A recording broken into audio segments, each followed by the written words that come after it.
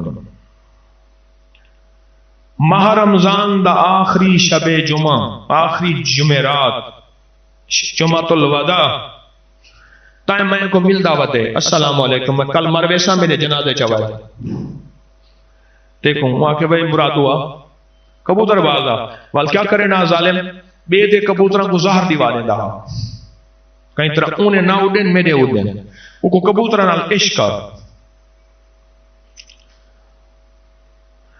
آکھے جنہیں میرے کبوتر ہیں، اے سارے کبوتر ویچ دے، میرے کفن دفن تے آیاں کو تل پھول کھوائے چاول کوئی جو میرے کبوتر بیچتے کہیں دے قرضے نہ چوائے کہ کبوتر بیچتے انہی قبر بھی کفن بھی سب کچھ ہو کر آئے چاہ رات کو پتہ نہیں مجھے روز اس کے غم میں یوں ہی ساری رات کرنا، کہیں چپ کے رونا، کہیں دل سے بات کرنا، پتہ نہیں راز کو اللہ سے کیا راز و نیاز کیا ہوگا، اور ایک وصیت کی میرا اعلان نہ کرنا کہ مرادو مر گیا ہے، کوئی نہیں آئے گا، میں اتنا گندہ ہوں، کہنا کوئی پردیسی مر گیا ہے، اور میرا جنازہ جمعے کے بعد رکھنا، رمضان میں جمعے کی مسجدیں بھری ہوئی ہوتی ہیں، صبح مر گئے، اعلان ہوا کہ ایک پردیسی ہے، جمعے کے بعد اس کا جنازہ ہوگا، دنیا ٹوٹ پڑی، جنازے کے بعد پوچھا کون مرا، کہا مرادو مرا تھا، ساری زندگی کیسے گزری تو میں کیا فیصلے کر سکتے ہیں، یہ جہنمی ہے، یہ خبیث ہے، یہ خنزیر ہے، یہ مردود ہے، یہ کافر ہے، میں کیا فیصلے کر سکتے ہیں، اور خاص طور میں مجھ جیسا بندہ جس کی 4 بندوں میں شہرت ہو اور وہ کہے میں مخلص ہوں، نہیں، یہ موت بتائے گی کہ طارق 1 نمبر تھا یا 2 نمبر تھا، دکاندار تھا یا ایماندار تھا، یہ موت بتائے گی، اس سے پہلے مجھ جیسا بندہ مخلص ہونے کے دعوے کیسے کر سکتا ہے؟ کسی کے بارے میں دیکھیں جنتی ہے، اچھا ہے،